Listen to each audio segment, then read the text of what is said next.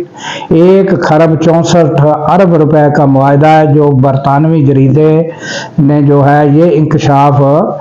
کیا ہے۔ اور یہ برطانوی جریدہ فائنینشل ٹائم جو ہے ان کی رپورٹ ہے ناظرین۔ تو اس طرح جو ہے اب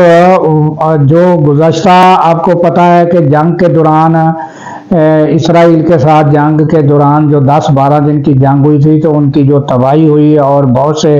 اڈے تباہ ہوئے، اب وہ ان کو کمپلیٹ کرنے جا رہے ہیں ناظرین، اور اپنا ڈیفنس سسٹم جو ہے وہ مضبوط کرنے کے لیے ایک بہت بڑا ایگریمنٹ طے پایا ہے جو روس کے ساتھ۔ تو اس کے علاوہ ناظرین اب آ جاتے ہیں کہ لوگوں کے کروڑوں روپے جو ڈوب گئے ہیں وہ کس طرح ڈوبے ہیں، تو اس کی ڈیٹیل ہم جان لیتے ہیں کہ پاکستان اسٹاک مارکیٹ جو ہے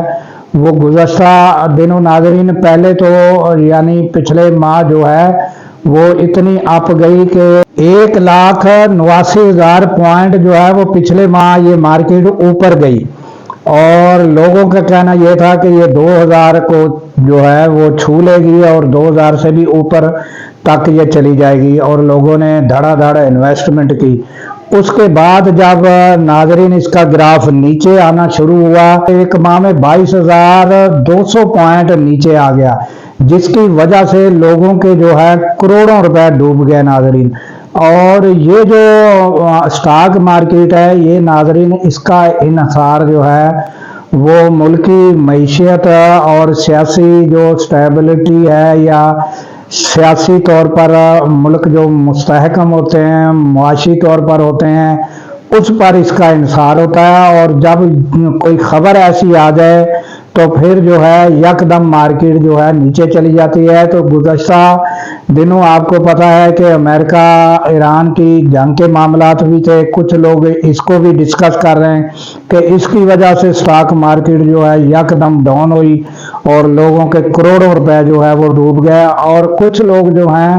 وہ عمران خان کے مسئلے کو لے کر جو ہے وہ اس کو بھی ڈسکس کر رہے ہیں۔ پھر اب جو ہے جو وہ کہہ رہے ہیں کہ کچھ نہ کچھ کھچڑی پک رہی ہے اور عمران خان جو ہے شاید ابھی جو ہے وہ باہر آ جائیں اور پھر کیا صورتحال پیدا ہو۔ تو یہ جو اس طرح کی گو کی صورتحال ہوتی ہے ملکی طور پر تو اس پر جو ہے یہ اسٹاک ایکسچینج جو ہے اسٹاک مارکیٹ جو ہے اس پر بڑا اثر پڑتا ہے۔ تو یہ ناظرین جو ہے یہ ملکی سالمیت پر دار و مدار ہوتا ہے، اور ملک کی اسٹیبلٹی قائم رہے اور معیشت اوپر جاری ہو تو پھر اسٹاک مارکیٹ میں جو ہے وہ مندی دیکھنے کو نہیں آتی اور زیادہ وہ نیچے نہیں جاتی، تھوڑا بہت نیچے آئی پھر اوپر چلی گئی، تھوڑا نیچے آئی اوپر چلی گئی، پھر اس طرح کا ماحول رہتا ہے۔ اور یہ اتنے اتنے پوائنٹ نیچے جانا، اور یہ پاکستان میں ناظرین کچھ بھی ممکن ہو سکتا ہے۔ تو یہ جو انویسٹر ہیں وہ ان کو سوچ سمجھ کر جو ہے انویسٹ کرنا چاہیے کہ پاکستان میں تو رات بندہ سوتا ہے تو صبح پتہ نہیں چلتا کہ کیا صورتحال ہوگی، غیر یقینی صورتحال جب ہو تو پھر اس طرح کے معاملات پیش آتے ہیں ناظرین۔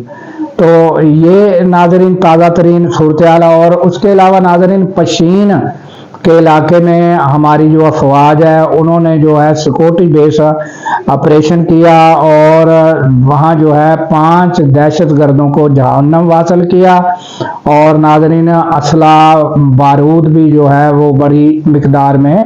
جو ہے وہ قبضے میں لیا۔ تو یہ تازہ ترین اپڈیٹ ناظرین تھی جو ہم نے آپ کے سامنے رکھی، اور اس کے ساتھ ہی ناظرین ہمیں دیجیے اجازت اس دعا کے ساتھ کہ اللہ تعالیٰ پاکستان کی خیر فرمائے، پاکستان کی سرحدوں کی خیر فرمائے، اور سرحدوں پر معمور ہمارے جوانوں کو اللہ تعالیٰ شاد و آباد رکھے، کیونکہ ناظرین جب ہم راتوں کو سو رہے ہوتے ہیں وہ سرحدوں پر جاگ رہے ہوتے ہیں۔ اللہ حافظ۔